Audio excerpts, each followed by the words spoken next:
Ce que vous allez découvrir dans cette vidéo, personne ne vous l'a jamais expliqué comme ça. Restez avec moi.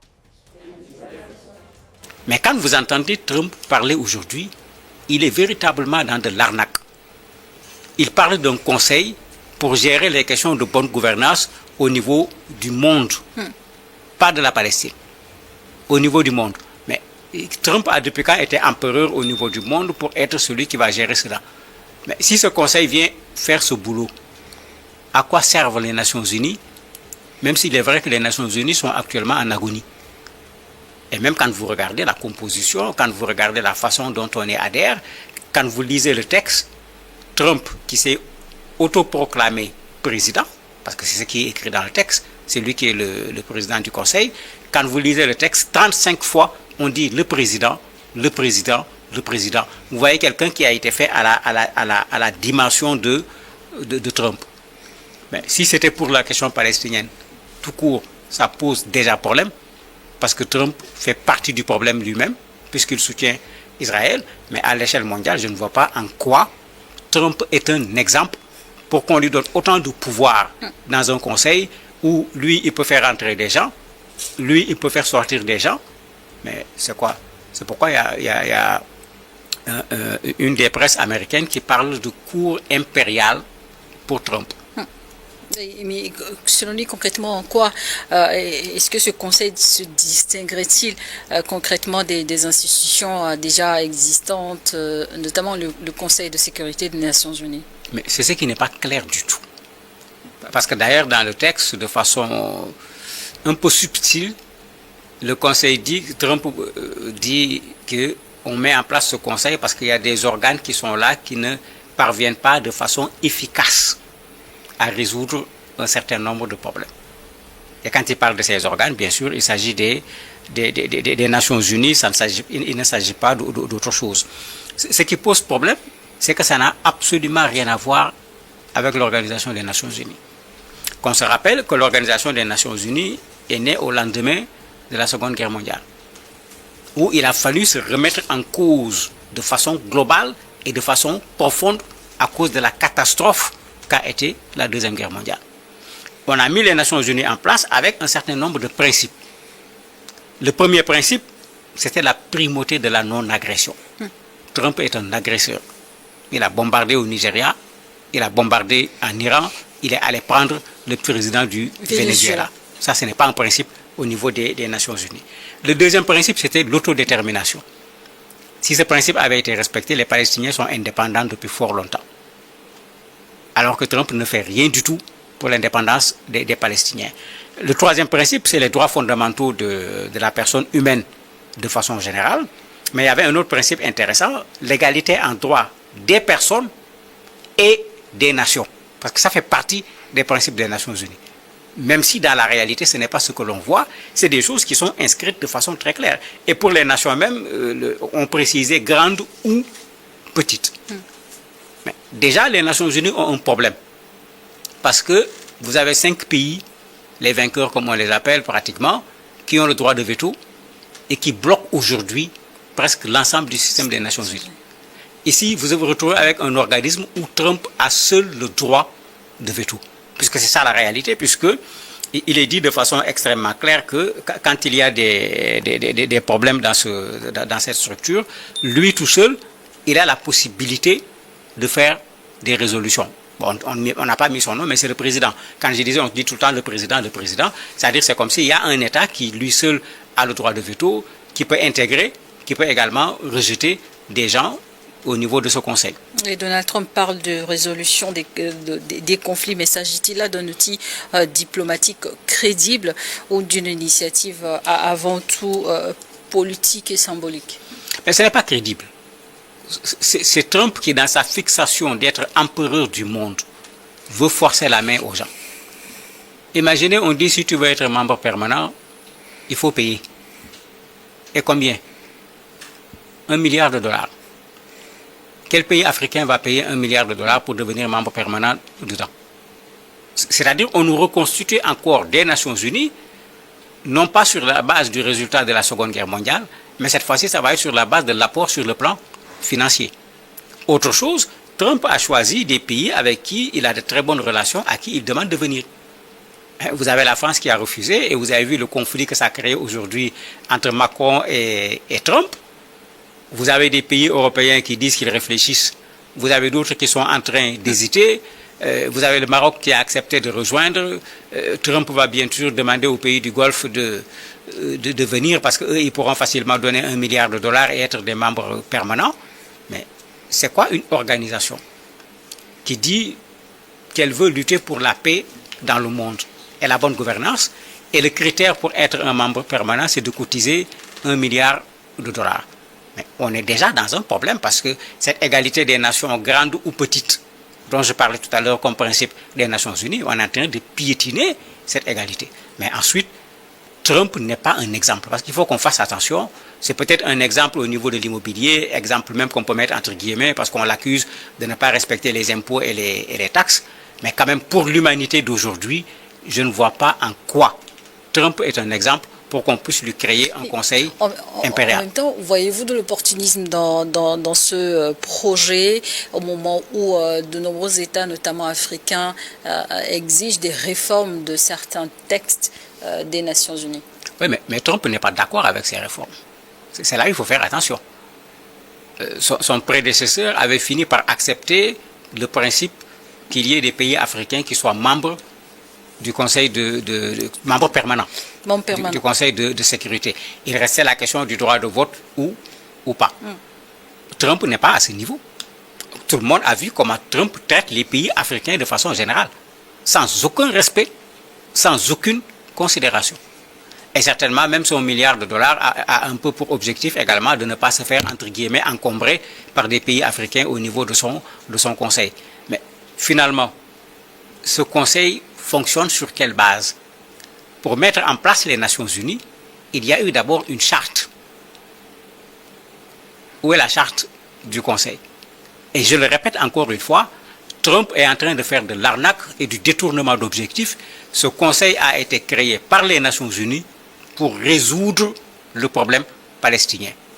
C'est Trump qui a refait ces textes et il a envoyé au niveau d'un certain nombre de pays. Les gens ont été surpris de voir un texte qui n'a plus rien à voir avec le texte qui a été voté au niveau des Nations Unies. Mais que chaque pays prenne ses responsabilités. Je l'ai déjà dit ici et je le répète, il faut arrêter ce monsieur. C'est un danger pour le monde. Mais avec ce projet, peut-on y voir une tentative, je dirais, de marchandisation de la paix ou plutôt une manière de financer finalement l'action diplomatique? Il y a du tout dedans. Si on se rappelle bien, pendant son premier mandat, certains de ses adversaires avaient demandé à ce qu'il aille faire une consultation sur le plan psychologique. Je me dis qu'il faut qu'on regarde de ce côté. Ce monsieur veut diriger coûte que coûte le monde, tout comme on l'a vu à un certain moment quand il voulait avoir le prix Nobel de la paix, où il le disait lui-même. Vous avez déjà vu quelqu'un qui dit donnez-moi le prix Nobel de la paix? Finalement, le prix Nobel de la paix lui a été dédié. Mais on ne peut pas donner le prix Nobel de la paix à quelqu'un qui bombarde, à quelqu'un qui est partisan de la guerre, à quelqu'un qui soutient des guerres. Maintenant, dans ce que vous dites, il y a du vrai également. La façon dont il est en train de résoudre la crise ukrainienne en parlant de terres rares à exploiter. On est dans de la diplomatie ou on est dans du business? Les accords de Washington, la partie qui concerne le Rwanda et la RDC pour l'exploitation et l'acheminement des ressources, on est dans quoi? Gaza, lui, il parle de Riviera. Et même, il a pris le temps de mettre son gendre dedans, Rubio, etc. Et c'est eux qui sont au niveau des infrastructures pour l'affaire de Gaza. C'est de la diplomatie, c'est de l'opportunisme, ou bien c'est un délit d'initié, parce que c'est comme ça qu'il faut l'appeler. C'est quelqu'un qui se dit, je vais mettre en place cet organisme qui va pouvoir faire pression sur les gens, et moi je vais pouvoir dérouler sur le plan économique, sur le plan du business, ce que je veux faire. Et je me dis que le monde doit s'opposer catégoriquement. C'est vrai que les Nations Unies sont malades, mais ce qu'ils nous proposent, c'est pire que les Nations Unies en agonie. Une question fondamentale à se poser, est-ce que ce projet, selon vous, est-ce que le projet juridiquement et politiquement compatible avec le droit international et les cadres multilatéraux sérieux? Mais non, ce n'est pas compatible, c'est là où on voit les problèmes. Ce monsieur dit un cadre pour la préservation de la paix. Et c'est ce même monsieur qui dit, je vais prendre Groenland. Que vous le vouliez ou pas, j'en ai besoin parce que j'ai besoin de mettre là-bas une station pour des questions de sécurité des États-Unis et de sécurité internationale. Mais lui, c'est un fauteur de troubles. C'est quelqu'un plutôt qui menace la paix. Donc avant qu'il ne mette en place un conseil pour régler le problème, il faut qu'on règle son cas d'abord. Qu'il arrête d'abord de menacer la paix avant de venir dire qu'il va mettre en place un conseil qui va se charger justement, vu de préserver la paix. Les risques en face, comment l'ONU et les grandes puissances surtout pourraient réagir face à une structure concurrente, mais surtout se revendiquant d'un rôle mondial. On attend surtout la réaction de la Russie parce qu'il dit qu'il a invité Poutine pour qu'il devienne membre.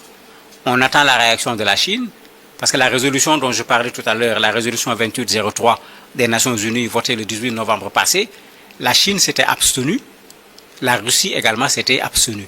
C'est-à-dire une façon de ne pas empêcher à la résolution de passer, mais ils n'avaient pas voté cette résolution.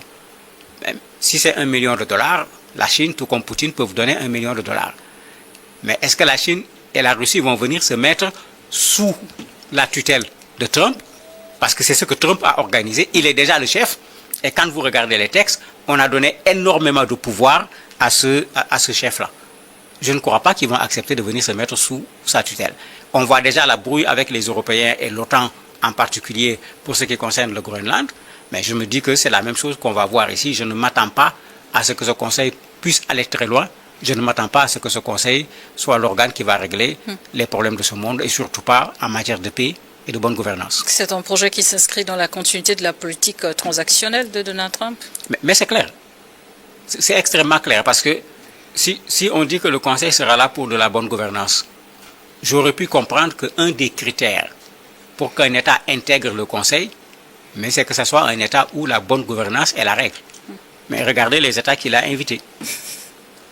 Le Maroc, la Biélorussie, l'Argentine, le Kazakhstan, le Vietnam, l'Azerbaïdjan, les Émirats arabes unis. Est-ce que la bonne gouvernance est la règle dans tous ces pays? La question, elle est là, elle est pertinente. Avant de vouloir dire nous gérons les questions de bonne gouvernance, il faut que ceux qui gèrent les questions de bonne gouvernance soient des exemples qu'on puisse montrer aux autres en matière de bonne gouvernance. Et Trump ne l'est pas. N'oubliez pas qu'il y a des procès qui l'attendent. Et dans les procès qui l'attendent, il y a des problèmes de fraude douanière, etc. Le document administratif qu'il a pris quand il avait fini avec son premier mandat pour amener chez lui, alors que ça ne lui appartient pas, je ne crois pas que ça soit de la bonne gouvernance. Mais en cas de mise en œuvre de ce conseil, est-ce qu'il pourrait réellement peser sur les conflits actuels dans le monde, ou est-ce que finalement restera un instrument d'influence politique de Donald Trump ou des États-Unis par la suite? De Donald Trump surtout, parce que je ne crois pas que le pouvoir américain qui viendra après va continuer sur ce chemin. Un instrument de Donald Trump parce qu'il a essayé, il a utilisé son chantage, il a utilisé ses pressions, il a vu ce que cela a donné comme résultat, il s'est dit mais je suis passé et personne ne m'a arrêté, il continue. Et c'est pourquoi il faut qu'on l'arrête et il faut qu'on l'arrête à temps. Il ne faudrait pas attendre que ça soit trop tard avant de l'arrêter. Bon, c'est ce que Macron semble vouloir faire avec certains Européens sans être exactement au même niveau. Et vous avez vu comment Trump est en train de le bousculer parce qu'il veut aller de l'avant dans ce qu'il veut faire. Mais moi, je me dis que ceux qui croient au droit international doivent s'associer pour refuser ce projet. Trump ne nous a rien apporté en matière de droit international. Justement, toujours parlant des inquiétudes, quel risque ce projet fait-il peser, selon vous, sur le multilatéralisme, mais également l'équilibre mondial déjà très fragile, surtout dans les relations internationales? Mais le risque est énorme parce qu'on va vers du faux multilatéralisme. Ce que j'appelle du faux multilatéralisme, Trump a créé sa chose, il associe dedans qui il veut, il sort de la chose qui il veut. Ça, ce n'est pas du multilatéralisme. Le multilatéralisme, on s'assoit ensemble, on conçoit ensemble, on exécute ensemble.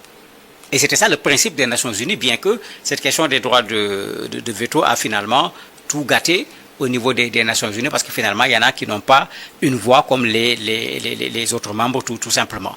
Donc ça, c'est une affaire de Trump, et c'est pourquoi il faut refuser qu'une affaire de Trump puisse être considérée comme une affaire internationale, encore moins comme une affaire mondiale, parce que lui, c'est ça son objectif actuellement. Faire en sorte de diriger un conseil qui s'occupe de la paix au niveau du monde. Peut-être qu'il a encore toujours derrière la tête qu'on lui donne un prix Nobel de la paix, mais qu'il se calme. Pour le moment, il ne remplit aucun des critères pour avoir le prix Nobel de la paix. Choc total, hein? Like si t'es d'accord, commente ta réaction et abonne-toi directement si tu l'as pas encore fait. Active la cloche de notification parce que la prochaine va faire trembler l'Afrique entière. Info pointue, on lâche rien. À demain pour la suite.